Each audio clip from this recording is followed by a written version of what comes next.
नमस्कार दोस्तों, इस वक्त की बेहद बड़ी खबर हरियाणा के विधानसभा चुनाव से आ रही है, जहां पर बहुमत के आंकड़े पार कर चुकी है कांग्रेस पार्टी और 10 साल के भारतीय जनता पार्टी के शासन पर हरियाणा के चुनाव में इस बार फुल स्टॉप लगा चुकी है। कांग्रेस पार्टी बेहद बड़ी जीत एंटी इनकम्बेंसी बीजेपी के खिलाफ देखने को मिली हरियाणा में, और शुरुआती रुझान जो सुबह से मोमेंटम हरियाणा में बन रहा है वो कांग्रेस पार्टी के पक्ष में बन रहा है। गिनती शुरू हुए आधे घंटे ही हुए थे कि आधे घंटे के अंदर ही कांग्रेस पार्टी ने बहुमत का आंकड़ा पार कर दिया है। और दोस्तों, जो 90 सीटों के जो शुरुआती रुझान आ रहे हैं, उस 90 सीटों में 60 से ज्यादा सीटें कांग्रेस पार्टी आगे चल रही है, और ये अभी शुरुआती रुझान है। जी हां दोस्तों, जैसे ही सुबह सुबह बैलेट बॉक्स खुला और जैसे ही गिनती शुरू हुई, कांग्रेस पार्टी और कार्यकर्ताओं में खुशी की लहर देखने को मिली, क्योंकि लगातार तेजी से आंकड़े कांग्रेस पार्टी के पक्ष में बढ़ते चले गए और सभी एग्जिट पोल और तमाम ओपिनियन पोल्स पर मोहर लगाते चले गए हैं ये आंकड़े। और अब 10 साल के भारतीय जनता पार्टी के शासन पर फुल स्टॉप लगा सकते हैं अगर शाम तक यही मोमेंटम अगर कंटिन्यू रहा तो। इतना ही नहीं दोस्तों, रिकॉर्ड भी टूट सकता है और यह भी हो सकता है कि सिंगल डिजिट पर भारतीय जनता पार्टी आकर के सिमट जाए। जी हां दोस्तों, आपको क्या कुछ लगता है कमेंट में जरूर बताइए। वीडियो को लाइक करके समर्थन दर्ज कराइए और ज्यादा ज्यादा वीडियो को शेयर कीजिए। जी हां दोस्तों, नौबत जो है वो हरियाणा में ऐसी आ चुकी है कि भाजपा को सिंगल डिजिट पर सिमट कर रहना पड़ सकता है, क्योंकि शुरुआती रुझान में ही भारतीय जनता पार्टी को धूल चटाते हुए कांग्रेस पार्टी लगातार आगे बढ़ रही है। तो दोस्तों, अभी भी राजनीति बाकी है, क्योंकि भले ही कांग्रेस पार्टी सरकार बना रही हो, लेकिन अब कांग्रेस के भीतर ये चर्चाएं शुरू हो गई है कि हरियाणा का मुख्यमंत्री कौन होगा और कांग्रेस का जो हरियाणा का जो नेतृत्व है वो कौन होगा। उसको लेकर कुमारी शैलजा हो या फिर यहाँ पर हुड्डा हो, इनको लेकर अभी बहुत बड़ी मीटिंग बुलाई जानी है और तय करना है कि आखिरकार इस बार किसको मौका दिया जाएगा हरियाणा के मुख्यमंत्री की कुर्सी पर बैठने के लिए। और दोस्तों, इसी के साथ उन कारणों का भी यहाँ पर जिक्र होने लगा है जिसको माना जा रहा है कि जिस प्रकार से जो महिलाओं का मामला है, जो किसान पहलवानों का मामला है, आखिरकार कौन सा ऐसा फैक्टर है जिसने भारतीय जनता पार्टी की ये स्थिति हरियाणा के चुनाव में कर दी है। तो दोस्तों, आपको क्या कारण लगता है, आखिरकार क्या हुआ ऐसा कि बीजेपी सिंगल डिजिट पर भी सिमट सकती है और कांग्रेस पार्टी रिकॉर्ड तोड़ जीत यहाँ पर दर्ज कर सकती है? कमेंट में अपनी राय हम तक जरूर पहुंचाइए और वीडियो को लाइक नहीं किया तो लाइक करके ज्यादा इसको शेयर कीजिए। पल पल की हरियाणा की अपडेट हम आपको और जम्मू कश्मीर के चुनाव के नतीजों की अपडेट हम आप तक पहुंचाते रहेंगे। रुक करते हैं अगली ब्रेकिंग न्यूज की तरफ कि इंतजार की घड़ी अब खत्म हो चुकी है और यहां पर महीने भर की मेहनत का नतीजा अब आने वाला है। हरियाणा में 10 साल की जो भारतीय जनता पार्टी की सरकार थी वो यहां पर जाती हुई नजर आ रही है और कांग्रेस पार्टी को 10 साल बाद मौका मिलते नजर आ रहा है। और आपको बता दें कि जिस प्रकार से ओपिनियन पोल आए हैं, एग्जिट पोल आए हैं, उसके बाद कांग्रेस पार्टी का कॉन्फिडेंस आई है और अब नतीजों की घड़ी भी आ गई है और नतीजे भी धीरे धीरे आने शुरू हो गए हैं, जिसके बाद कांग्रेस में खुशी की लहर है। और इसी बीच सचिन पायलट ने बड़ा दावा करते हुए कहा है कि हरियाणा में कांग्रेस की सरकार बनेगी और जम्मू कश्मीर में भी कांग्रेस समर्थित गठबंधन की सरकार बन जाएगी। जहां दोस्तों, अखिल भारतीय कांग्रेस कमेटी के महासचिव और टोंक से विधायक सचिन पायलट ने सोमवार को टोंक में मीडिया से बातचीत के दौरान दावा किया कि हरियाणा में कांग्रेस पूर्ण बहुमत से सरकार बना रही है, वहीं जम्मू कश्मीर में कांग्रेस समर्थित गठबंधन की सरकार बनने जा रही है। और उन्होंने कहा कि भाजपा ने इन चुनावों में अपने पक्ष में प्रचार करने की भरपूर कोशिश की, लेकिन जनता ने उन्हें नकार दिया है। उन्होंने कहा कि जम्मू कश्मीर में भाजपा और केंद्र सरकार ने पर्दे के पीछे से कोई राजनीतिक चालें चली, लेकिन जनता ने कांग्रेस गठबंधन को स्पष्ट बहुमत देने का फैसला किया है।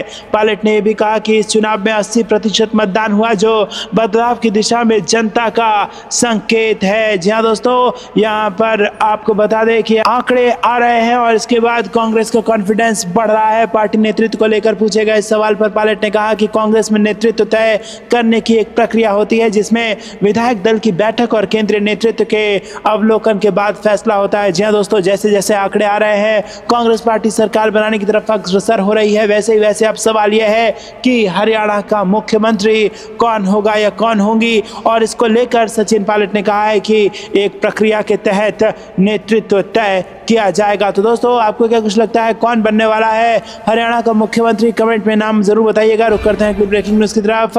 हरियाणा हारी तो बीजेपी पर बढ़ेगा आरएसएस का दबाव, महाराष्ट्र में भी बढ़ जाएगी मुसीबत। जी हां दोस्तों, हरियाणा और जम्मू कश्मीर विधानसभा चुनाव के नतीजे आने लगे हैं। इससे पहले एग्जिट पोल के नतीजों में लगभग सभी एग्जिट पोल में हरियाणा में कांग्रेस की जीत हुई और जम्मू कश्मीर में कांग्रेस एनसी को बढ़त दिखाई गई। और दोस्तों, हरियाणा में एग्जिट पोल के अलग अलग अलग नतीजों में कांग्रेस को 65 सीटों तक भी दिखाया गया है। बीजेपी के लिए यहां पर 15 से 28 सीटों का अनुमान जताया गया है। दोस्तों, अगर एग्जिट पोल के नतीजे साबित हो गए तो इस प्रश्न को और मजबूती मिल जाएगी कि क्या अब चुनावी राजनीति का चक्र कांग्रेस के पक्ष में घूमना शुरू हो चुका है।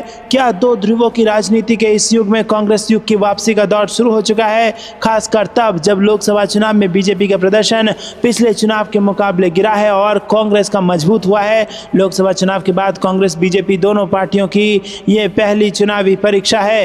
हरियाणा के चुनाव नतीजों से जुड़े आंकड़ों पर गौर करें तो पता चलता है कि 2014 में बीजेपी के हाथों सत्ता गंवाने के बाद कांग्रेस ने बीजेपी के मुकाबले अपने प्रदर्शन में सुधार ही किया है। 2014 में मोदी लहर के शुरुआती दौर में पहली बार बीजेपी हरियाणा की सत्ता में आई, तब भाजपा को 33.3% वोट और 47 वोट मिली थी। 2009 की तुलना में भाजपा का वोट प्रतिशत करीब 4 गुना बढ़ गया था। कांग्रेस 20.7% वोट के साथ 15 सीटों पर सिमट गई थी। 5 साल बाद 2019 के विधानसभा चुनाव में कांग्रेस ने अपनी सीटें दुगनी से भी एक ज़्यादा कर ली। तो दोस्तों, आपको बता दें कि कांग्रेस पार्टी हरियाणा में अगर सरकार आज बना लेती है और अगर जम्मू कश्मीर में भी भाजपा को नुकसान होता है तो इसके बाद आरएसएस का दबाव बीजेपी पर बढ़ सकता है और महाराष्ट्र में यहाँ पर मुश्किलें भाजपा के लिए बढ़ सकती हैं। रुक करते हैं अगली ब्रेकिंग न्यूज़ की तरफ। 8 अक्टूबर के बाद बिहार में होने जा रहा है बड़ा खेला। शाह की बैठक से नीतीश ने बना ली दूरी तो आरजेडी के दावे से मच गया बवाल। जी हां दोस्तों, बिहार की राजनीति में उठापटक का दौर जारी है। जेडीयू नेताओं के एक दूसरे पर बयानबाजी के बाद आरजेडी ने नीतीश कुमार को लेकर बड़ा दावा किया है। वहीं खुद मुख्यमंत्री के गृह मंत्री अमित शाह की बैठक में शामिल न होने को लेकर कयासों के बाजार गर्म हो गए हैं। इससे पहले बिहार के मुख्यमंत्री ने पीएम मोदी की अध्यक्षता वाली नीति आयोग की बैठक से भी दूरी बनाई थी। बिहार सीएम को वामपंथी उग्रवाद प्रभावित राज्यों के मुख्यमंत्रियों के साथ बैठक में हिस्सा लेना था, लेकिन इस बैठक में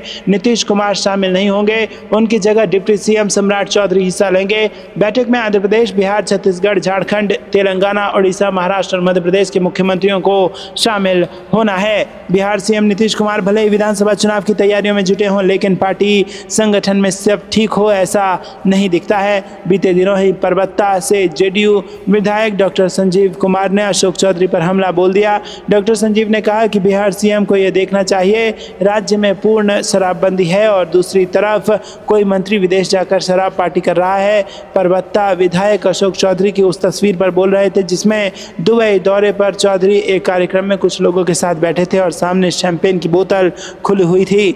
रुक करते हैं अगली ब्रेकिंग न्यूज़ की तरफ। शहरों में भी बीजेपी के किलों में सेंध लगाएगी सपा। सोसाइटी और सेक्टरों के लिए अखिलेश की रणनीति का ऐलान। जी हां दोस्तों, लोकसभा चुनाव में शानदार प्रदर्शन से गदगद समाजवादी पार्टी ने आगामी उपचुनाव के साथ ही 2027 में होने वाले यूपी विधानसभा चुनाव के लिए अभी से तैयारियां शुरू कर दी हैं। सपा का फोकस उन विधानसभा सीटों पर है जहां 2022 में पार्टी को हार का सामना करना पड़ा था। विधानसभा चुनाव की तैयारी के लिए पर्याप्त समय मिले, इसके लिए हारी हुई सीटों पर 1 से 1.5 साल पहले प्रत्याशी भी तय करने की योजना है। अपार्टमेंट और सेक्टरों में भी पार्टी इकाई के स्थानीय अध्यक्ष नियुक्त किए जाएंगे। सपा प्रमुख अखिलेश यादव ने रविवार को लखनऊ पार्टी मुख्यालय में गौतम बुद्ध नगर के पदाधिकारियों के साथ बैठक की, जिसमें कई अहम फैसले लिए गए। पार्टी के निष्क्रिय नेताओं को बाहर करने की तैयारी है। पार्टी के संगठन को मजबूत करने के लिए फैसला लिया गया कि अपार्टमेंट और सेक्टरों में समाजवादी पार्टी के संगठन मजबूत किया जाएगा। यह पदाधिकारियों की नियुक्ति होगी। गौतम बुद्ध नगर में 3 विधानसभा क्षेत्र दादरी, जेवर और ग्रेटर नोएडा शामिल है जिन पर बीजेपी का कब्जा है, इसलिए पार्टी इन जगहों पर फोकस कर रही है। रुक करते हैं अगली ब्रेकिंग न्यूज़ की तरफ। प्रियंका गांधी ने IMPCL के निजीकरण की योजना पर केंद्र को घेरा। कहा चुनिंदा मित्रों की तिजोरियां भरने का है मकसद। जी हां दोस्तों, आपको बता दें कि कांग्रेस महासचिव प्रियंका गांधी ने ये टिप्पणी इन खबरों के बीच दी है कि सरकार की दवा कंपनी के विनिवेश की योजना है, जिससे कई स्थानीय निवासियों के बीच चिंता पैदा हो गई है जिनकी आजीविका इससे प्रभावित हो सकती है। रुक करते हैं अगली ब्रेकिंग न्यूज़ की तरफ। लैंड फॉर जॉब मामला, लालू परिवार को बड़ी राहत। तेजस्वी, तेज प्रताप और लालू यादव तीनों को मिल गई जमानत। जी हां दोस्तों, दिल्ली की एक अदालत ने राष्ट्रीय जनता दल प्रमुख और पूर्व रेलवे मंत्री मंत्री लालू प्रसाद और उनके बेटों तेजस्वी यादव, तेज प्रताप यादव को नौकरी के बदले जमीन से जुड़े धन शोधन मामले में सोमवार को जमानत दे दी है। उन्हें 1 लाख रुपए के जमानत बॉन्ड पर जमानत दी गई है। अगली सुनवाई की तारीख 25 अक्टूबर को है। विशेष न्यायाधीश विशाल गोगने ने आरोपियों को 1 लाख रुपए के नीचे मुचलके पर जमानत देते हुए कहा कि जांच के दौरान उन्हें गिरफ्तार नहीं किया गया था। अदालत द्वारा पहले जारी किए गए समन के अनुपालन के तहत आरोपी उसके समक्ष पेश हुए। न्यायाधीश ने आरोपियों के खिलाफ दाखिल पूरक आरोप पत्र का संज्ञान लेने के बाद समन जारी किए थे। प्रवर्तन निदेशालय ने 6 अगस्त को अदालत को समक्ष अंतिम रिपोर्ट दायर की थी। ईडी ने केंद्रीय अन्वेषण ब्यूरो द्वारा दर्ज की गई प्राथमिकी के आधार पर अपना मामला दायर किया। तो दोस्तों, आपको यह कुछ लगता है कमेंट में जरूर बताइए। वीडियो को लाइक नहीं किया तो लाइक जरूर कीजिएगा। रुक करते हैं अगली ब्रेकिंग न्यूज की तरफ। लोग पीएम मोदी के 75 साल होने का इंतजार कर रहे हैं ताकि उनकी विदाई हो। बीजेपी पर सिसोदिया का हमला। जी हां दोस्तों, दिल्ली के पूर्व डिप्टी सीएम मनीष सिसोदिया ने प्रेस कॉन्फ्रेंस कर बीजेपी पर जमकर हमला बोला। उन्होंने कहा कि भारत के लोग भारतीय जनता पार्टी को विदा कर रहे हैं। हरियाणा के एग्जिट पोल भी यही बात साबित कर रहे हैं। नरेंद्र मोदी को देश में बढ़ती महंगाई और बेरोजगारी की नहीं बल्कि अरविंद केजरीवाल जी की बढ़ती लोकप्रियता की चिंता है। उन्होंने कहा कि पीएमएलए कानून देश में आतंकवादियों की फंडिंग को रोकने के लिए बनाया गया था, लेकिन इसका राजनीतिक दुरुपयोग किया गया, जिसके बाद कोर्ट ने ऐसे फैसले सुनाए जिससे पीएमएलए की धाराएं कमजोर हो गई हैं। जांच एजेंसियों के दुरुपयोग से इनकी ताकत कम हो रही है, लेकिन नरेंद्र मोदी को इसकी बिल्कुल भी चिंता नहीं है। वो तो अपने आप को भगवान से भी ऊपर मानते हैं। तो दोस्तों, आपको यह कुछ लगता है कमेंट में जरूर बताइए। वीडियो को लाइक नहीं किया तो लाइक जरूर कीजिएगा। रुक करते हैं अगली ब्रेकिंग न्यूज की तरफ। कांग्रेस को मिली बहुमत तो कुमारी सैलजा बन सकती हैं हरियाणा की मुख्यमंत्री। हुड्डा ने रिजल्ट से पहले ये बड़ा बयान दे दिया है। जहां दोस्तों, आपको बता दें कि हरियाणा विधानसभा चुनाव 2024 के लिए मतगणना से पहले मुख्यमंत्री के नाम की चर्चा तेज हो चुकी है। तमाम एग्जिट पोल में राज्य में कांग्रेस की सरकार बनाने का अनुमान लगाया गया है। इस बीच कांग्रेस में खेमेबाजी शुरू हो चुकी है। हरियाणा कांग्रेस में कई नामों की चर्चा चल रही है और इस बीच वरिष्ठ कांग्रेस नेता और पूर्व मुख्यमंत्री भूपेंद्र सिंह हुड्डा ने विश्वास जताया है कि उनकी पार्टी राज्य में पूर्ण बहुमत के साथ सरकार बनाएगी। साथ ही उन्होंने कहा कि आला कमान तय करेगा कि हरियाणा का अगला मुख्यमंत्री कौन होगा। एग्जिट पोल की बात करें तो 90 सीटों में से 50 से 58 सीटों पर कांग्रेस के खाते में आती दिख रही है। हरियाणा में बहुमत के लिए सिर्फ 46 सीटों की आवश्यकता है। वहीं यहां भाजपा जीत की हैट्रिक लगाने से दूर होती नजर आ रही है। भाजपा को 20 से 24 सीटों से संतोष करना पड़ सकता है।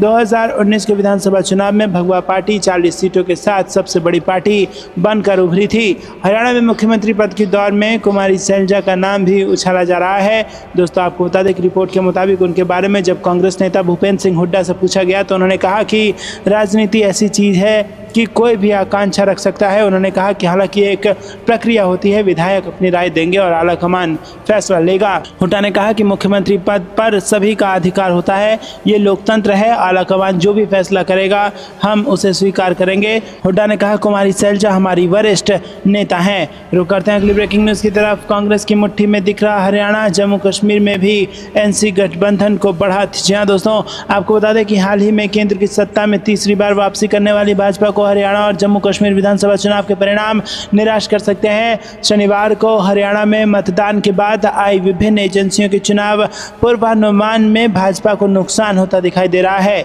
हरियाणा में कांग्रेस जहां अपने बलबूते स्पष्ट बहुमत की मजबूत सरकार बनाती दिख रही है, तो वहीं जम्मू कश्मीर में 10 साल बाद हुए चुनाव में भाजपा बहुत मामूली बढ़त करती दिख रही है। हालांकि महबूबा मुफ्ती के दल पीडीपी के ढलान के चलते नेशनल कॉन्फ्रेंस कांग्रेस गठबंधन की सरकार बनने के आसार हैं। तो दोस्तों, जम्मू कश्मीर का एग्जिट पोल अगर हम आपको बताएं तो जागरण महापोल की बात मानेंगे तो भाजपा को 29 सीट और इंडिया अलायंस को 42 सीटें मिलेंगी। पीडीपी को 7 और अन्य को 12 सीटें यहां पर जाती नजर आ रही हैं। जिसके बाद अगर आज तक के एग्जिट पोल पर ध्यान दिया जाए तो 27 से 32 सीटें भाजपा को, 40 से 48 सीटें इंडिया अलायंस को, 6 से 12 सीटें पीडीपी को और 6 से 11 सीटें अन्य के खाते में हैं। इंडिया टीवी के हिसाब से 24 से 34 सीटें भाजपा के लिए, 35 से 45 सीटें इंडिया अलायंस को, पीडीपी को 5 से 6 सीटें और अन्य को 10 से 20 सीटें हैं। और इसी तरह रिपब्लिक भारत की बात माने तो 28 से 30 सीटें बीजेपी को जा रही हैं, 31 से 36 सीटें इंडिया अलायंस को जा रही है और 5 से 7 सीटें पीडीपी के साथ अन्य 8 से 16 सीटों पर यहाँ पर आगे आ सकता है। दोस्तों, तमाम एग्जिट पोल यहाँ पर इंडिया के लिए खुशखबरी लेके आए हैं और इंडिया अलायंस को यहाँ पर जबरदस्त फायदा न केवल हरियाणा में बल्कि जम्मू कश्मीर कश्मीर में भी हो रहा है। लेकिन ओपिनियन पोल्स कहीं कहीं यहाँ पर त्रिशंकु विधानसभा की स्थिति बता रहे हैं, जहाँ पर कोई भी पार्टी या फिर अलायंस स्पष्ट बहुमत बनाने की स्थिति में नजर नहीं आ रहा है। ऐसे में किंग मेकर कौन बनता है, किसके हाथ में सत्ता लगती है, ये समय के साथ ही खुलासा होगा और पल पल की अपडेट हम आप तक पहुंचाएंगे। लेकिन वीडियो को लाइक करना मत भूलेगा। रुक करते हैं अगली ब्रेकिंग न्यूज की तरफ। संजय राउत ने की पीएम मोदी पर मुकदमा दर्ज करने की मांग। महाराष्ट्र चुनाव के बीच होगा बड़ा बवाल। जी हां दोस्तों, महाराष्ट्र विधानसभा चुनाव से पहले प्रधानमंत्री नरेंद्र मोदी के दौरे को लेकर सियासत तेज हो गई है। प्रधानमंत्री मोदी ने शनिवार को महाराष्ट्र के वाशिम, ठाणे और मुंबई में कई परियोजनाओं को उद्घाटन और शिलान्यास किया। पीएम मोदी के दौरे को लेकर विपक्ष की ओर से उद्धव ठाकरे के नेतृत्व वाली शिवसेना के नेता संजय राउत ने उन पर निशाना साधा और चुनाव प्रचार के लिए सरकारी मशीनरी का उपयोग करने का आरोप लगाया है। शिवसेना नेता संजय राउत ने शनिवार को आरोप लगाया कि प्रधानमंत्री नरेंद्र मोदी और भाजपा अपनी चुनावी गतिविधियों के लिए सरकारी विमान जैसी मशीनरी का इस्तेमाल कर रहे हैं। उन्होंने इस मुद्दे पर उनके खिलाफ मामला दर्ज करने की मांग की। पत्रकारों से बातचीत में शिवसेना सांसद संजय राउत ने कहा कि भाजपा के कुछ ही नेता मोदी को प्रधानमंत्री मानते हैं। राउत ने यह भी कहा कि शिवसेना के लोकसभा सदस्य संजय देशमुख को इन परियोजनाओं के उद्घाटन के लिए आमंत्रित नहीं किया गया था। उन्होंने स्पष्ट किया कि नरेंद्र मोदी केवल भाजपा के एक वर्ग के प्रधानमंत्री हैं और उनके कई कैबिनेट सहयोगी और पार्टी के नेता उन्हें प्रधानमंत्री ही नहीं मानते। बता दें कि प्रधानमंत्री नरेंद्र मोदी शनिवार को महाराष्ट्र के दौरे पर हैं और उन्होंने महाराष्ट्र के वसीम में कृषि और पशुपालन से जुड़ी 23,300 करोड़ रुपए की योजनाओं का शुभारंभ किया। वो नांदेड़ हवाई अड्डे पर पहुंचे और फिर हेलीकॉप्टर से वसीम गए। इसके अलावा संजय राउत ने आरएसएस और भाजपा पर वोट जिहाद का झूठ फैलाने का भी आरोप लगाया। महाराष्ट्र के उप मुख्यमंत्री देवेंद्र फडणवीस ने कुछ दिन पहले एक सभा को संबोधित करते हुए कहा था कि हालिया लोकसभा चुनावों में महाराष्ट्र के 48 निर्वाचन क्षेत्रों में वोट जिहाद देखा गया, जहां महाविकास अघाड़ी ने 30 सीटें जीतकर अच्छा प्रदर्शन किया है। रुक करते हैं अगली ब्रेकिंग न्यूज की तरफ। हरियाणा एग्जिट पोल पर राकेश टिकैत का बयान, बोले निपट गई, हार गई सरकार। जी हां दोस्तों, आपको बता दें कि उत्तर प्रदेश की राजधानी लखनऊ में किसानों और मजदूरों की महापंचायत का आयोजन किया गया, जिसमें बड़ी संख्या में किसान इको गार्डन पहुंचे और किसानों की मांग को लेकर इस महापंचायत का आयोजन किया गया। इस दौरान उन्होंने हरियाणा विधानसभा चुनाव के बाद जारी एग्जिट पोल पर प्रतिक्रिया जाहिर की है। किसान नेता राकेश टिकैत ने हरियाणा विधानसभा चुनाव के बाद जारी एग्जिट पोल पर प्रतिक्रिया देते हुए कहा कि हरियाणा में सरकार निपट गई, हार गई। मालूम हो कि एग्जिट पोल में बीजेपी बहुमत के आंकड़े से काफी दूर नजर आ रही है और राज्य में कांग्रेस की सरकार बनती हुई दिखाई दे रही है। हालांकि बीजेपी का दावा है कि एग्जिट पोल गलत साबित होंगे और प्रदेश में बीजेपी की ही सरकार बनेगी। राकेश टिकैत ने आगे कहा कि वर्तमान में किसानों की फसलों को लूटा जा रहा है और उनकी जमीनों पर भी खतरा मंडरा रहा है। सर्किल रेट नहीं बढ़ रहा है। लखनऊ में तो कहा जाता है कि भुगतान हो गया, लेकिन धरातल पर यह सच नहीं है। उन्होंने कहा कि महापंचायत के जरिए किसान इकट्ठा होकर अपनी बात सरकार तक पहुंचाएंगे।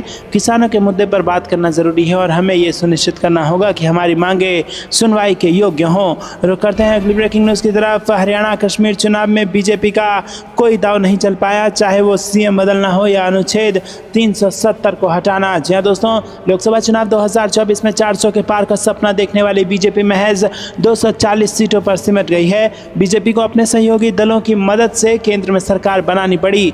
आम चुनाव के प्रदर्शन से सबक लेते हुए बीजेपी ने राज्य के विधानसभा चुनावों के लिए कमर कसी और नई रणनीति के साथ चुनाव प्रचार शुरू किया, लेकिन राज्यों के चुनावों में भी बीजेपी का कोई दाव नहीं चल पा रहा है। शनिवार को हरियाणा और जम्मू कश्मीर के एग्जिट पोल के नतीजे सामने आ गए हैं।